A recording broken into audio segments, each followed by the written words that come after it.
Guys, lesson 1-3, the 12 basic functions.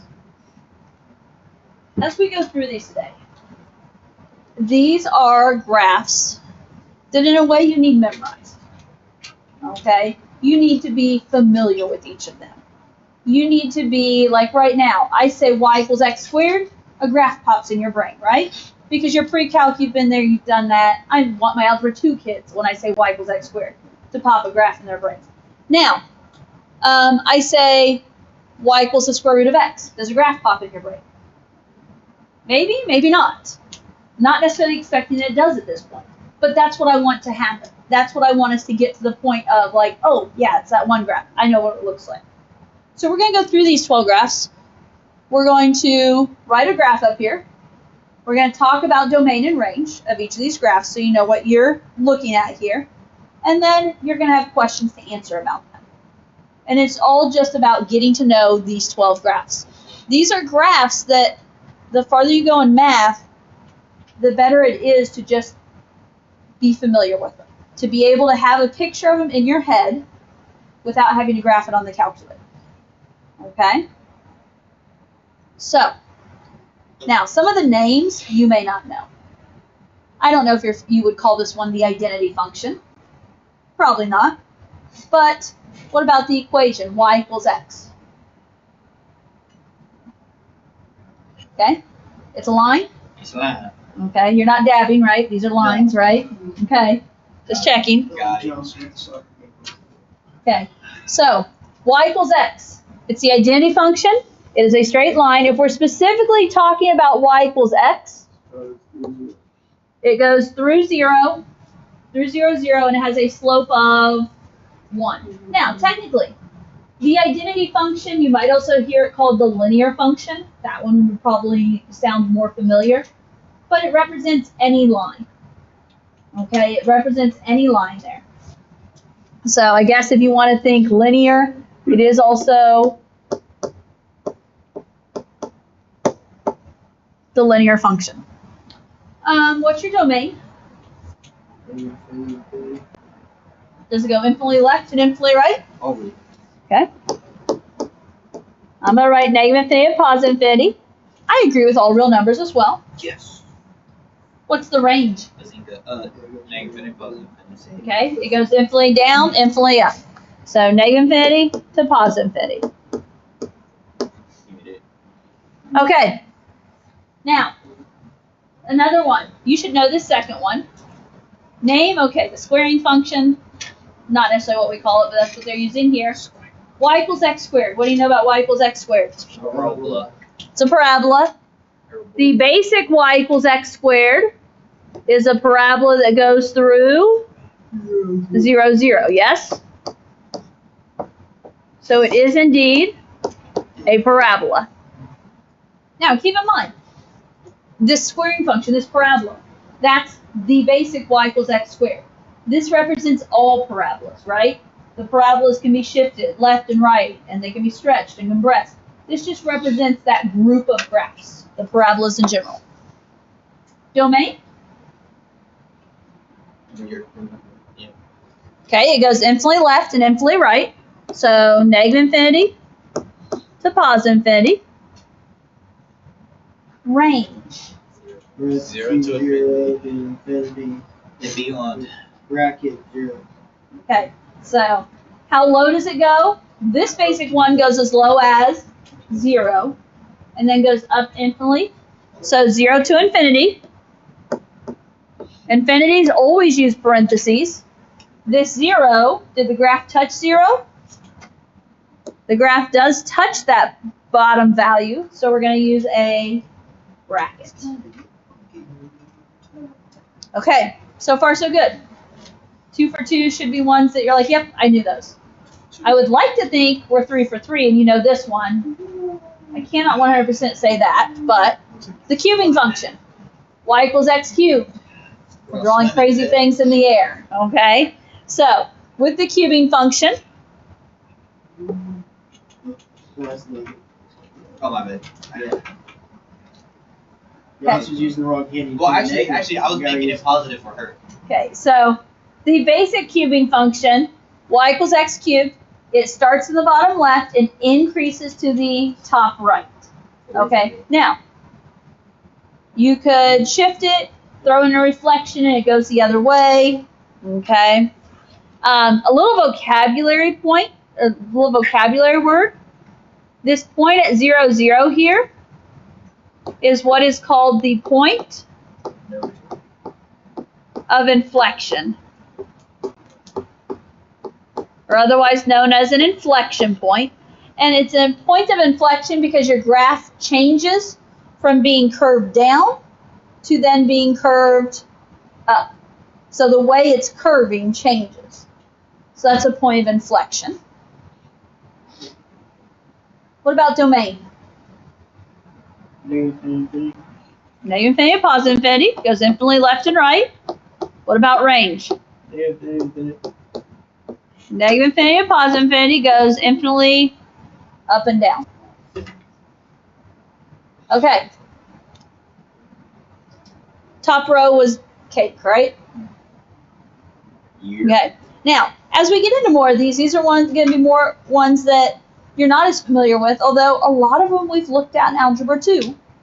So you just need to become familiar with them. Stick them in that memory bank. So, this next one, they call it the reciprocal function. Y equals 1 over x. We had a chapter that worked with these in Algebra 2. Sure. What's this graph look like?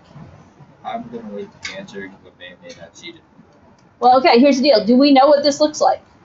Not off the top of the dome, no. Okay, then, this is why I said have the calculators at your desk. Because I want you to be able to graph them and see what comes up on the calculator. Know how to enter it on the calculator. Oh, right. It's I love how it always draws it so slow and it gets up when it turns. yeah. Okay, so y equals 1 over x. It's a reciprocal function. We dealt with it when we were dealing with, what do I want to say, rational functions when we had x's in the denominator. We talked about how to graph these. We move them left and right and up and down. But the basic one has a curve in quadrant 1 and a curve in Quadrant 3? quadrant 3. That's right. Okay? Now, with reflections, you know, we might be in opposite curves or opposite quadrants or something. You could take these curves and move them left or right, up or down. This is also, we'll talk about this in second semester. The shape of this is called a hyperbola. Hyperbola. We're in math, not English. Hyperbole in English, hyperbola in math. Okay. Domain. It goes from negative Infinity to to 0. 0. Union, right? We're going. I don't know if it's a union or comma. It'd be a whatever union. it is, and then 0 to infinity. Yeah. Okay. So what's happening at 0? What is that on the graph? Asymptote. That is a vertical asymptote at 0 on the graph. So when you have that vertical asymptote, it's going to approach 0. It's going to get very, very close to 0 on both sides, but it's not going to touch it. So, negative infinity to 0. Do we use a parenthesis or bracket with the 0?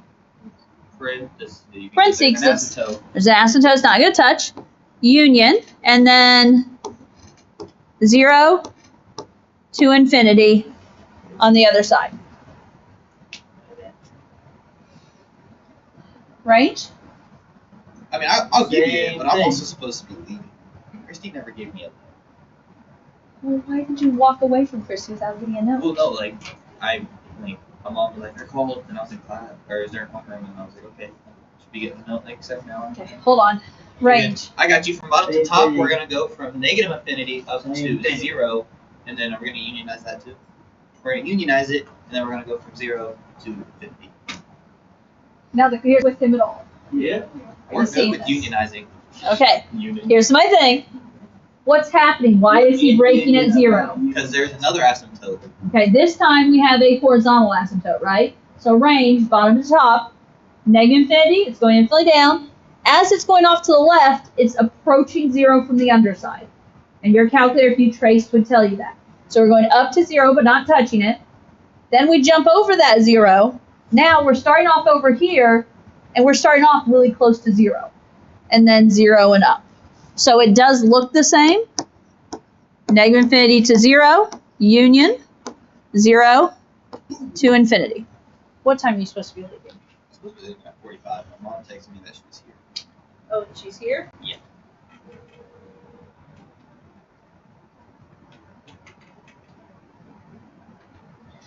I think it's 60 miles to the gallon, John.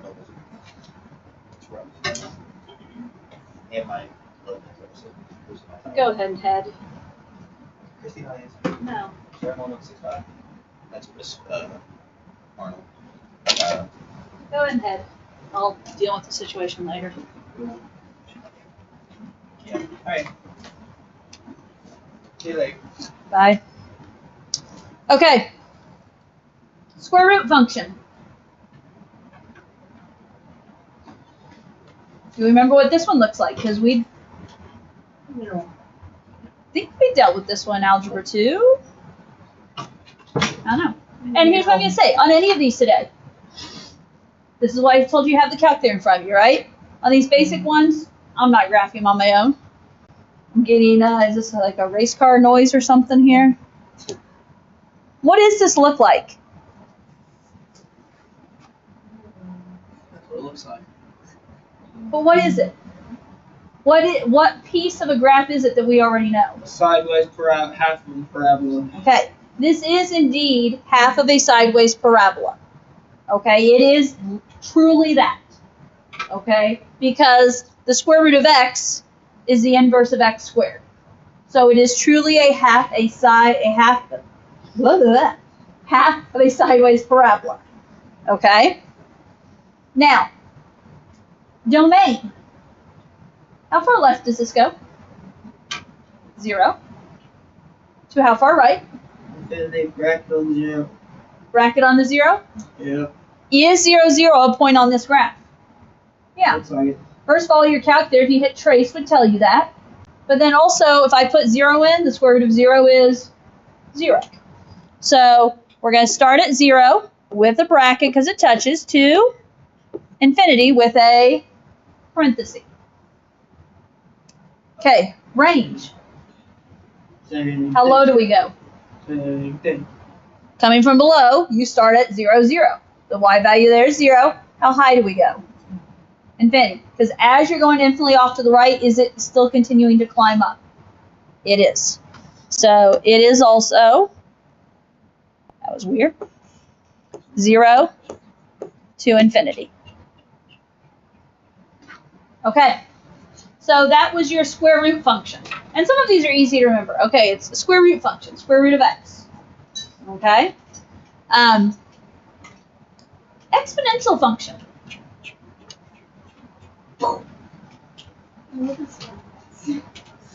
Interesting sound effects today. First of all, Sounds like an airplane. did you get this graphed on the calculator? Because in order to graph it on the calculator, you need to know E. So E is a button on your calculator. Second. It's over, second of the LN button, the natural log button, over to the left of 7 and 4 area. Okay, there's an E. That's the E I use, I guess. There's also an E above the division sign, isn't there? I use this E to the X right here because it automatically gives me an exponent. There is an E over here above the division sign. You want one of the blue E's, okay? Don't use a green E. So second E, and then fill in your X.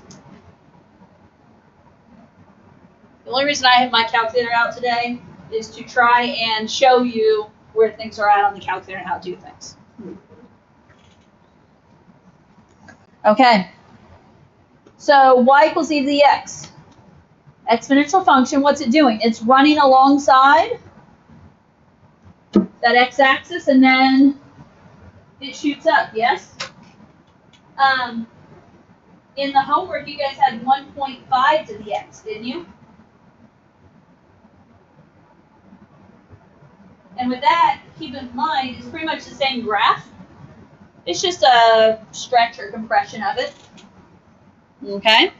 So this will run alongside that x-axis as an asymptote. And then it's exponential, folks. It's going exponentially up. Think science on this one. You've dealt with this in science class most likely. Okay? Okay. Domain.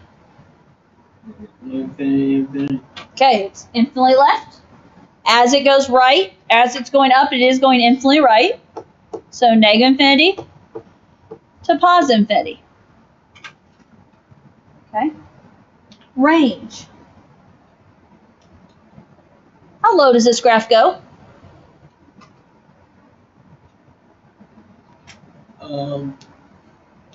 It's parentheses 0 infinity. Okay. The x-axis, is it acting as a horizontal asymptote again? Yeah. The x-axis is acting as a horizontal asymptote, so it's getting close to 0, but not touching it. So that is 0 with a parenthesis to infinity. Okay.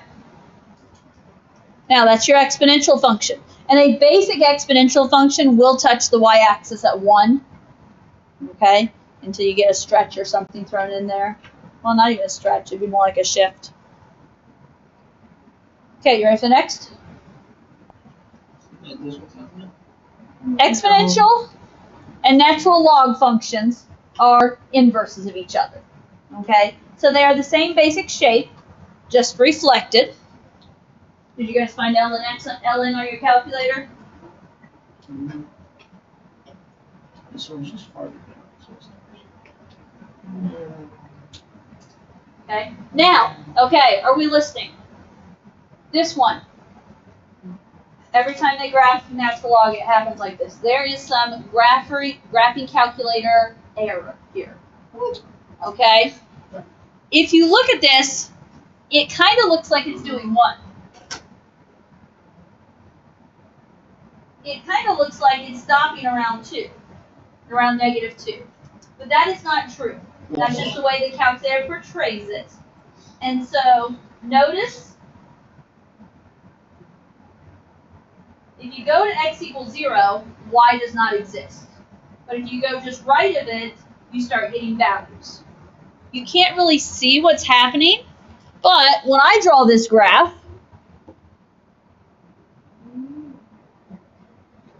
I'm going to draw something like that. Anybody thought about like sending an email to text instrument from like the calculator perspective? It's not that the calculator is defective. It has to do with how the calculator, like how the computer and the calculator works. I can't, really explain they past can that. fix it, I bet. Okay, guys. Notice, this is the same shape as the last graph we did. Can you see that? Okay. It may not look it to you, but it is. Well, then we didn't draw it farther for the other one.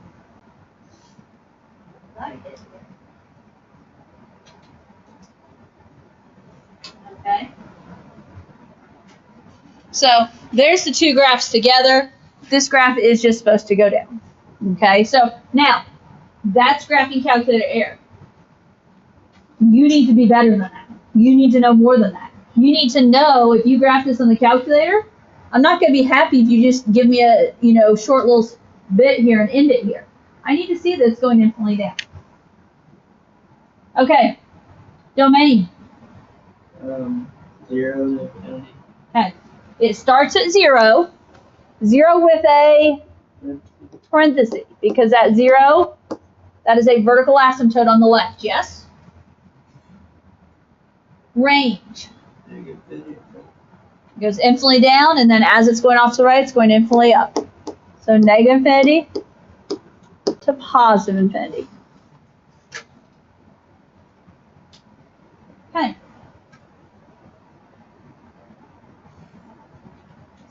Sine. I know you don't know what this graph looks like.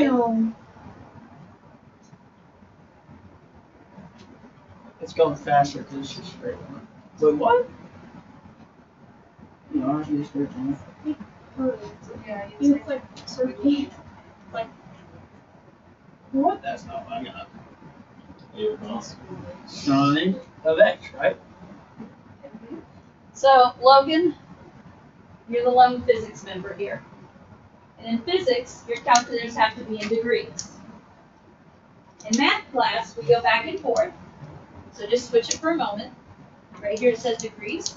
Go into mode and change it to radians. I guess I should show that up here. If you need to change your calculator between degrees and radians. For what we do, it doesn't matter until you type in a trig unit. Before you leave my room, I want you to switch it back to degrees. I'm never gonna remember to change that. Second semester is when it gets tough because second semester, when I start teaching trig second semester, we go back and forth between radians and degrees a lot. That's awesome. Okay. For right now, this is the only time. Realize sine and cosine are not straight line graphs, and it sounds like that's what it shows up as in degrees. I know it doesn't show up right. So, Right along in order to change that, for the x-axis. for any type of trig function, sine, cosine, tangent, you want your calculator to say radian up here. Okay? Or you can go into mode, and you can see right there that my radian is highlighted. That's because we only use radians in calculus. So, okay. As I draw this graph, I'm going to draw it pretty specific. Notice sine, it goes through 0, 0, doesn't it? And as I draw this, I'm going to draw basically a cycle on each side of the x-axis.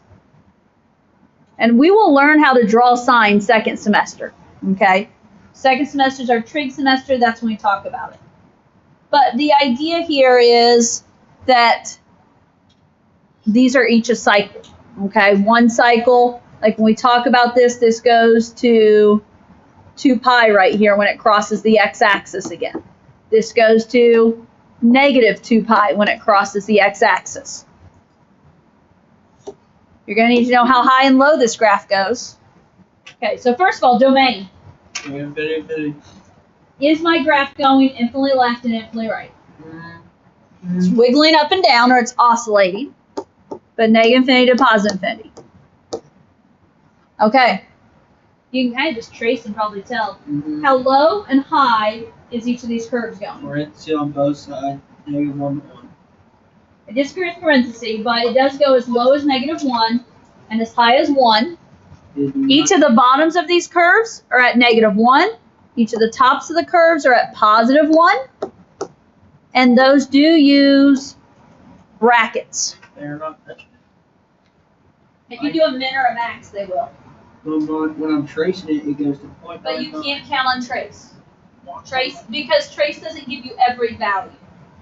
Okay? So if I go and pick, doesn't matter if you pick a min or a max. But if you go and pick a min or a max, notice it shows a y value specifically of negative 1. Okay, because we're here, we're going to talk cosine real quick. Have you graphed cosine?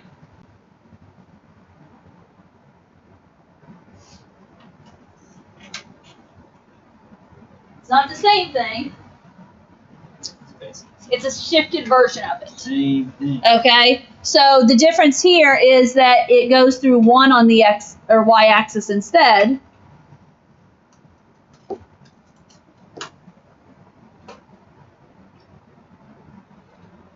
No. And this goes, I'm showing a cycle from 2 pi and negative 2 pi. It again goes as high as 1 and as low as negative 1, except mine ended up really lopsided. Domain again is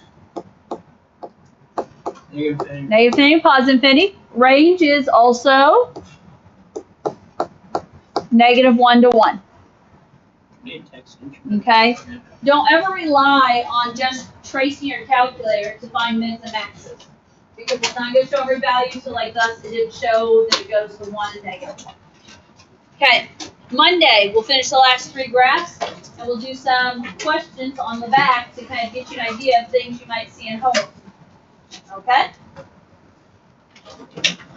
And as I said, homework is on Schoology if you feel the desire to start looking at it, but we still have 3 more graphs. And we need to taltalk about them, especially greatest integer function, because you need to know how to do that one. Text instrument